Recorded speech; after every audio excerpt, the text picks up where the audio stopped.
जी अस्सलाम वालेकुम दोस्तों, ना जमीन फटी ना आसमान गिरा, जुल्म की ऐसी दास्तान। आईजी साहब आप भी कान खोल के सुन लें। एक वकार नामी बच्चा जिसकी उम्र 25 साल है, जिसके घर वाले, जिसकी माँ आपके सामने रो रही है, ज़ारबदार कोई फरियाद सुनने वाला नहीं है। नवाब टोन थाने का एएसआई उठाता है, उठाकर थाने में बंद करता है और इतने लातदाद पर्चे चोरी डकैती के उसके ऊपर डाल देता है।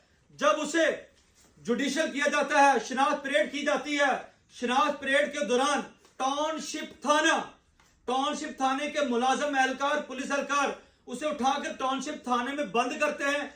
बंद करने के बाद वहां पे होता क्या माजरा, इनकी वालदा जाती है अपने बच्चे को एक रोटी और थोड़ी सी लस्सी देके आती है और बच्चा फरियाद करता है कि शाम को माँ जी मुझे कपड़े दे जाना। जब ये माँ अपने बच्चे को रात को कपड़े देने जाती है तो आगे क्या देखती है, बच्चे की लाश पड़ी है, उसका गर्दन का मनकरा टूटा हुआ है, जिस्म का कोई ऐसा हिस्सा नहीं जिस पर लाशें ना पड़ी हो।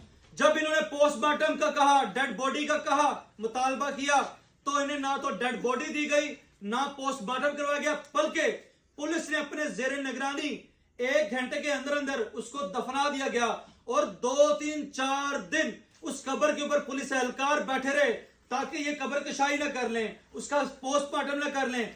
आईजी साहब, कहीं अल्लाह की जात जानती है, आपने अपना कोई पर्सनल नंबर ऑफिशियल दिया होता तो आप सुनते कि लोगों के मसले मसाइल कितने हैं। पुलिस फिरौन बनी हुई है, इस माँ को देखे रोता, कौन देगा ना इंसाफ।